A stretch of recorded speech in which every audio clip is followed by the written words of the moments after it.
সেই ফ্যাসিবাদের ভূত আবার নতুন করে বাংলাদেশের প্রত্যেকটা গণমাধ্যমের ভিতরে আছর করেছে। গণমাধ্যমের মালিকানা বদলায় নাই, নতুন করে আবার বিএনপির মিডিয়া সেলের মধ্য দিয়ে হাউসগুলো দখল করার নতুন নাটক দেখতে পাচ্ছি আমরা। সারা বাংলাদেশের গণমাধ্যম 2 মাসের ভিতরে বিএনপিময় হয়ে গেছে। এবং আপনাদেরকে মনে করিয়ে দিতে চাই, এই একই গণমাধ্যম কিন্তু গত 17 বছর আওয়ামীময় গণমাধ্যম হয়েছিল। সত্যকে লুকিয়েছে, জনগণের কথা বলে নাই, জনগণের আকাঙ্ক্ষার কথা বলে নাই, সরকারি দলের ভুল ত্রুটিগুলি তুলে ধরে নাই। আপনারা বোকার স্বর্গে বাস করতে করতে এমন হয়েছে, প্লেনে চড়ে দেশ ছাড়বার সময় চলে এসেছিল।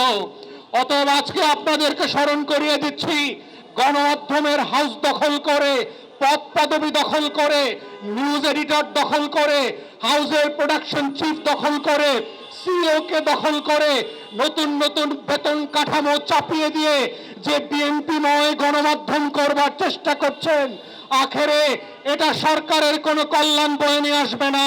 ইতিহাস সাক্ষী, বাংলাদেশের গণমাধ্যম সত্য কথা না বলবার পরেও 24-এ এখানে গণ অভ্যুত্থান হয়েছে। 24-এর সচেতন সাংবাদিকরা হাউসের পলিসি ব্রেক করে সত্য বলবার দায় নিয়েছিল বলেই সেই দিন সত্য সাংবাদিকতার কারণে সারা বাংলাদেশ জানতে পেরেছে আওয়ামী ফ্যাসিবাদ কত দুর্বল হয়ে গিয়েছিল। তাই আজকের এই দিনে বিএনপি সরকারকে স্মরণ করিয়ে দিতে চাই, যেই ভুলের কারণে আওয়ামী লীগ তলানিতে পৌঁছেছিল, যেই ভুলের কারণে গণমাধ্যমের ফ্যাসিবাদের কারণে আওয়ামী লীগের চোখে, সরকারের চোখে ছানি পড়েছিল, সেই একই ছানি আজকে আপনাদের চোখে ফেলানো হচ্ছে। আপনাদের দালাল, অযোগ্য, কর্মহীন সাংবাদিকদেরকে বালক এবং যাদের পেশাদারিত্ব নাই তাদেরকে যেভাবে হাউসে হাউসে পুনর্বাসন করছেন, এটা দিয়ে এই শিল্প চলবে না, এটা দিয়ে এই গণমাধ্যম বাঁচবে না, এটা দিয়ে বাংলাদেশের আজাদির পক্ষের লড়াই চলবে না। তাই আজকে আমরা সাংবাদিক সমিতি থেকে শুরু করে গণমাধ্যমের মালিকদেরকে স্মরণ করিয়ে দিতে চাই, দালালিপনা প্রচুর করেছেন, আওয়ামী দশরিপনা প্রচুর করেছেন। 2 তারিখ 3 তারিখে গিয়ে শেখ হাসিনার সামনে গিয়ে সেজদায় করে বন্ধনা করে আসছেন, লাভ হয় নাই, হাসিনাকে বাঁচাইতে পারে নাই। প্রথমত যে হাসিনা, সেই হাসিনাও পালাইছে, শেষতক যে হাসিনা, সেই হাসিনাও পালাইছে। সারা জীবন ভালোবাসার আপনার গোলাপের হাসিনা, তারাও পালাইছে, আপনাদের পালানো ঠেকাইতে পারেন নাই।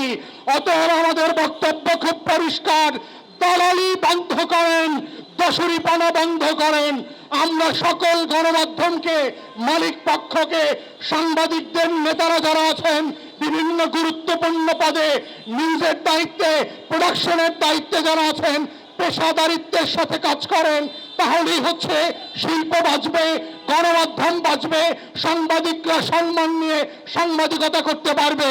সর্বশেষ যেটা বলতে চাচ্ছি, আজকের এই গণমাধ্যমের একটা গুরুত্বপূর্ণ বিষয় যখন এখানে অবস্থান কর্মসূচি হচ্ছে, বাংলাদেশের অধিকাংশ টেলিভিশন এখানে আসে নাই। আমরা কিন্তু আপনাদের ব্যাপারে খবর রাখতেছি, কারা কারা আপনারা জনগণের পক্ষে দাঁড়াচ্ছেন, কারা কারা দাঁড়াচ্ছেন না, কারা কারা বিএনপির দালালি করতে গিয়ে সত্য খবরগুলো প্রকাশ করছেন না। টকশোতে বিরোধী দলীয় নেতাদেরকে ডাকা বন্ধ করে দিয়েছেন। এই ধরনের সকল বাস্তবতা ডিজিএফআই, এনএসআই, এসপিদেরকে দিয়ে গত 17 বছর করা হয়েছিল। আপনাদের পার্থক্য হচ্ছে, আওয়ামী লীগ যেই বদমাইশিটা 4 বছর 5 বছর সময় নিয়ে শুরু করেছিল, আপনারা সেটা 2 মাসে শুরু করেছেন। আপনাদের কপালে কিন্তু শনি আছে, মাথায় রাখেন। 24-এর তরুণরা কিন্তু ঘরে ফিরে যায় নাই। অতএব আমাদের বক্তব্য খুব পরিষ্কার। আমার সহকর্মীর মতো আমি একইভাবে বলছি, আমরা কোনো গণমাধ্যমের বিপক্ষে নই, কোনো টেলিভিশন, কোনো রেডিও, কোনো পত্রিকার বিপক্ষে নই, কারো দালান ভেঙে দেওয়া, কোনো পত্রিকা অফিস চালিয়ে দেওয়ার পক্ষে নই। কিন্তু আমরা চাই প্রত্যেকটা গণমাধ্যম আজাদির পক্ষে থাকবে, বাংলাদেশের অস্তিত্বের প্রশ্নে থাকবে, সরকারের সমালোচনা করবে, বিরোধী দলকে কথা বলবার সুযোগ দেবে। এই গণতান্ত্রিক মূল্যবোধের ভিত্তিতে যদি গণমাধ্যম না চলে, তাহলে সেই গণমাধ্যম দালালে পরিণত হবে।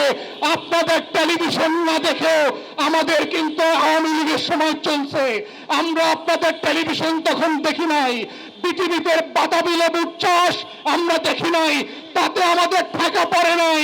আমরা বাংলাদেশে ছিলাম, আপনারা আমাদের নিউজ কভার না করলেও, টকশোতে না ডাকলেও গণমাধ্যমের বিকল্প মাধ্যম শুরু হয়েছে, তৈরি আছে। অতএব মনে করবেন না বাংলাদেশকে আপনারা জিম্মি করে বেঁচে থাকতে পারবেন, আপনার ব্যবসা টিকায় রাখতে পারবেন। তাই আপনাদেরকে অনুরোধ করছি, আহ্বান করছি, for God's sake come back to common sense. পেশাদারিত্বে ফিরে আসেন, সরকারের গুড বিজনেস যেটা আছে, গুড প্র্যাকটিস গুলো করেন, সরকারের সাথে বসেন। ইতিমধ্যে আমরা দাবি করেছি সাংবাদিকদের ওয়েজ বোর্ড গঠন করা হয়নি অনেক বছর। সাংবাদিকদেরকে যে বেতন ভাতা দেওয়া হচ্ছে, এটা ন্যূনতম জীবন মানের সাথে যায় না। মিনিমাম লিভিং ওয়েজ সম্মানের সাথে পরিবার নিয়ে বেঁচে থাকার মতো না।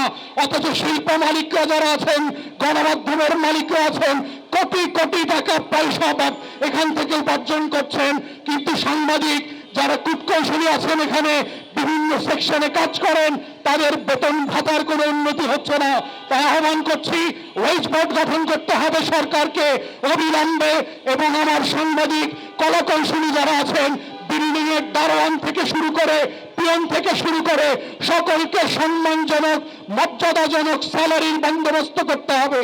এবং সর্বশেষ বলছি, যেই 4 জন সাংবাদিক ভাইয়ের জন্য আমরা আজকে দাঁড়িয়েছি, তাদেরকে অবিলম্বে চাকুরিতে সম্মানের সাথে ফেরত নিতে হবে।